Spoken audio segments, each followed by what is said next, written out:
உங்களுக்கு தெரியுமா? ஒரு பள்ளி சிறுமிக்காக மட்டுமே ரயிலை இயக்கிய ஜப்பான்.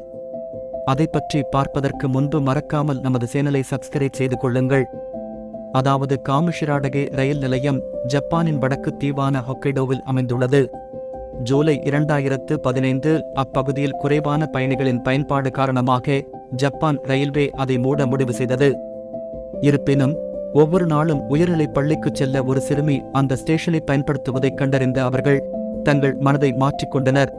சிறுமி எப்போது பள்ளிக்குச் செல்கிறாள் மற்றும் வீடு திரும்புகிறாள் என்பதை பொறுத்து ஒரு தனித்துவமான கால அட்டவணையுடன் ஒவ்வொரு நாளும் 2 ரயில்கள் காலையிலும் மாலையிலும் அந்த நிலையத்தில் நின்று செல்கிறது. பிறகு கடந்த 2016 மார்ச் மாதத்தில் சிறுமி தனது படிப்பை முடித்துவிட்டதை அறிந்து பிறகு அங்கு ரயில் சேவை நிறுத்தப்பட்டது. சிறுமியின் கல்விக்கு முன்னுரிமை அளித்ததற்காக ஜப்பான் அதிகாரிகளை மக்கள் பலரும் பாராட்டி வருகின்றனர்.